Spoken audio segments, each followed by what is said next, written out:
हत्यारे की आदमी इस देश में कुछ नहीं होगा चाहिए। जी हाँ दोस्तों, सीएम योगी ने जिसे संत कहा उसे योगी की पुलिस ने क्यों पुकारा लुटेरा? संभल पुलिस को क्या हो गया? सीओ अनुज चौधरी के नक्शे कदम पर क्या अब यूपी की पुलिस चलेगी? लूटा तो लुटेरे की याद में बिल्कुल नेजा नहीं गड़ेगा, याद रखिएगा। नमस्कार दोस्तों, मैं हूं परवीन सानी और आप देख रहे हैं नेता राजनीति। दोस्तों, क्या यूपी पुलिस का पूरी तरह से ब्रेन वॉश कर दिया गया है? क्या उनके अंदर ये बात आ गई है कि इस प्रदेश में अगर अपना विकास करना है तो मुस्लिम इतिहास में मौजूद उन लोगों को थू थू करना होगा जिससे उनके आकाओं को सेटिस्फेक्शन मिले? दोस्तों, संभल ये नाम तो आपकी जुबान पर चढ़ा ही होगा। यहाँ एक मस्जिद को आगे कर राजनीति को इस तरह से हवा दी गई कि कुछ ऐसी तस्वीरें दिखने लगी जो मेरे मुताबिक दिखनी नहीं चाहिए थी। नेताओं का काम नेतागिरी करना है, ये बात चलो मैं मान भी लूँ, लेकिन जिन पर सुरक्षा की जिम्मेदारी है वही अगर अपने तौर तरीके को इस तरह से प्रेजेंट करने लगे तो क्या कहा जाएगा? सरकार के विभागों में जो ऊंचे पदों पर दोस्तों कार्यरत हैं उनसे ऐसी उम्मीद तो बिल्कुल नहीं की जा सकती। संभल ये एक ऐसा नाम है जो अपने विकास की वजह से नहीं बल्कि हिंदू मुस्लिम इन दो प्रजातियों, जी हाँ इन्हें अब प्रजाति ही कहना ठीक होगा, इन्हें अलग करने की प्रयोगशाला के तौर पर जाना जा रहा है। यहाँ नेता तो छोड़िए, पुलिस वाले भी अपना काम धाम छोड़कर वैज्ञानिक बन गए हैं जिनका एक ही काम है कैसे भी कर इन दोनों धर्मों के लोगों को पूरी तरह से अलग कर दिया जाए।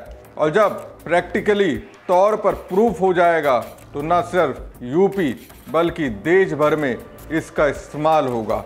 और कौन करेगा ये मुझे लगता है बताने की ज़रूरत नहीं है, जानते ही होंगे आप। दोस्तों, संभल में सीओ अनुज चौधरी की तरह यूपी पुलिस का एक अधिकारी है जो बीजेपी की भाषा बोलने लगा है, खासकर सीएम योगी की भाषा। लेकिन योगी की भाषा या कहें सीएम योगी जैसी सोच दिखाने के चक्कर में उसने भी ऊपर वाली बात इन साहब से कह दी।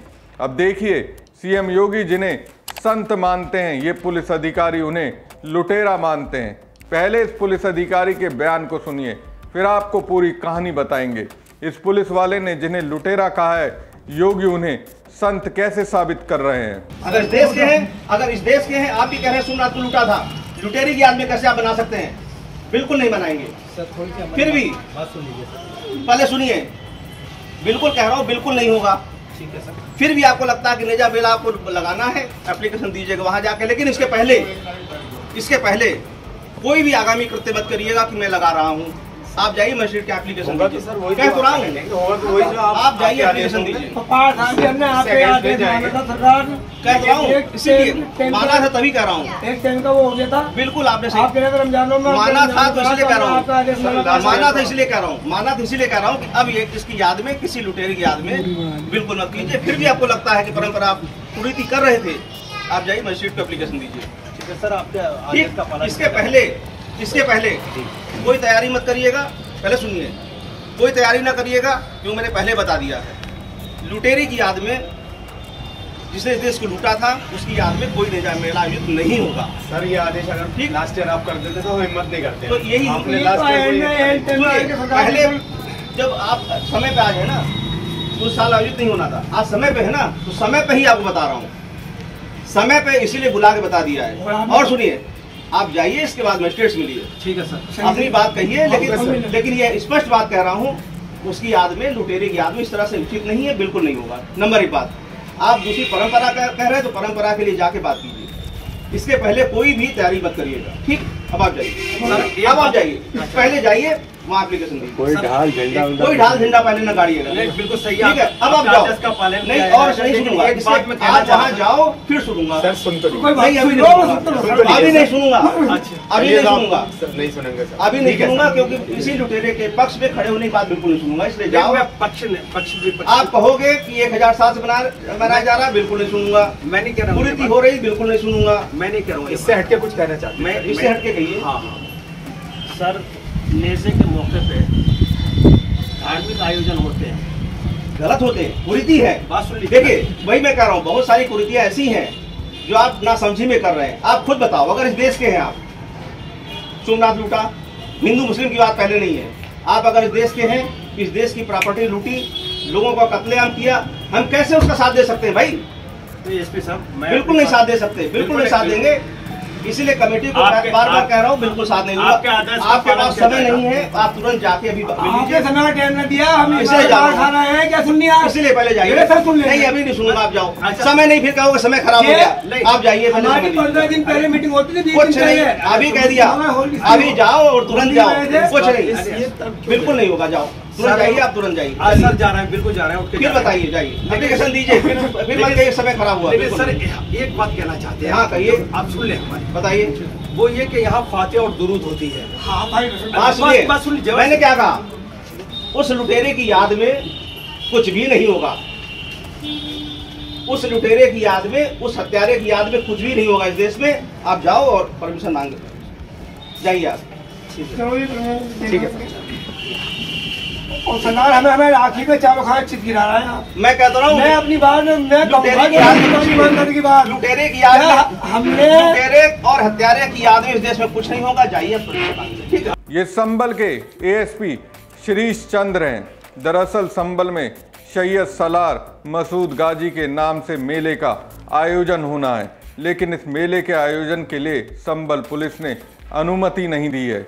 अब सुन्नी धर्म के मौलाना सुफियान निजामी ने कहा कि अगर किसी एक धर्म को इजाज़त दी जाती है तो दूसरे धर्म को भी इजाज़त मिलनी चाहिए, क्योंकि मेला, जुलूस, पर्व और त्यौहार हमारी गंगा जमुनी तहजीब है। मेले में हर धर्म के लोग आते हैं। वहीं प्रशासन ने भले ही नेजा मेला को अनुमति नहीं दी, लेकिन सरकारी लिखा पढ़ी में सैयद सलार मसूद गाजी को 11वीं शताब्दी का इस्लामिक संत और सैनिक बताया गया है। यूपी पर्यटन विभाग की आधिकारिक वेबसाइट के मुताबिक हजरत गाजी सैयद सलार मसूद एक प्रसिद्ध 11वीं शताब्दी के इस्लामिक संत और सैनिक हैं। उनकी दरगाह मुसलमानों और हिंदुओं के लिए एक समान है। ये फिरोज शाह तुगलक द्वारा बनाया गया था। सलार गाजी को भले ही सरकारी वेबसाइट में 11वीं शताब्दी का इस्लामिक संत और सैनिक बताया गया है, लेकिन संभल के एएसपी शिरीष चंद्र ने ये कहकर मेले की अनुमति देने से मना कर दिया कि वो लुटेरे थे। उन्होंने कहा कि इतिहास गवाह है कि वो महमूद गजनबी का सेनापति था। उसने सोमनाथ को लूटा था, कत्लेआम किया था। पूरे देश में इतिहास जानता है। इस मामले पर समाजवादी पार्टी के नेता और प्रवक्ता फखरुल हसन चांद ने कहा कि बीजेपी का नफरत फैलाने का काम है, इनकी नीति बंटवारा करना है। बीजेपी धर्म, आस्था और त्योहार के नाम पर राजनीति करने के साथ ही अब मेला और मज़ारों के नाम पर भी राजनीति करने लगी है। बीजेपी ऐसा इसलिए कर रही है क्योंकि वो हर मोर्चे पर असफल है। जनता का ध्यान भटकाने के लिए मज़ार और मेले की बात कर रहे हैं। बीजेपी मुद्दों पर बात नहीं करना चाहती है। सपा नेता ने कहा कि जहां तक पर्यटन विभाग की वेबसाइट की बात करें तो सैयद सलार मसूद गाजी एक संत थे। हर व्यक्ति का इतिहास होता है। पुलिस वाले प्रशासनिक फैसले ले रहे हैं। मुझे तो लगता है इनका ब्रेन वॉश हो गया है, और ये ब्रेन वॉश खुद से ऐसे पुलिस अधिकारियों ने किया होगा। अरे भाई, आपके पास सुरक्षा की जिम्मेदारी है, उसे तो दुरुस्त कीजिए, उस पर ध्यान नहीं देंगे। ना जाने साहब के राज में कितनी चोरी, छिनैती जैसी घटनाएं हो रही होंगी, उस पर दो शब्द नहीं निकलेंगे। कानून व्यवस्था को लेकर सवाल पूछेंगे तो साफ सूंघ जाएगा। समझ नहीं आता। इतिहास को सही और गलत में डिफाइन करने के साथ फैसला देने का अधिकार इन्हें किसने दिया? इसके लिए कोर्ट है ना। अगर नेता बनना है, नौकरी छोड़ दीजिए। और सबसे बड़ी बात है, दशकों से ये मेला हो रहा है, वो लुटेरा है या फिर कुछ और, इसे लोगों पर छोड़ना चाहिए, लेकिन ऐसा नहीं किया। खुद ही पंच बन गए और फैसला सुना दिया। भूल गए मेला तो दिलों को जोड़ता है, तोड़ता नहीं है। सवाल तो यही है, क्यों मेले को रोककर दिलों में एक अलग तरह की कड़वाहट पैदा कर रहे हैं, लोगों के बीच दूरियां बढ़ा रहे हैं? इन्हीं सवालों के साथ मुझे दीजिए इजाज़त। हमारी खबर कैसी लगी कमेंट बॉक्स में कमेंट करके जरूर बताएं। साथ ही पेज को ज़्यादा से ज़्यादा लाइक और शेयर कीजिएगा। धन्यवाद।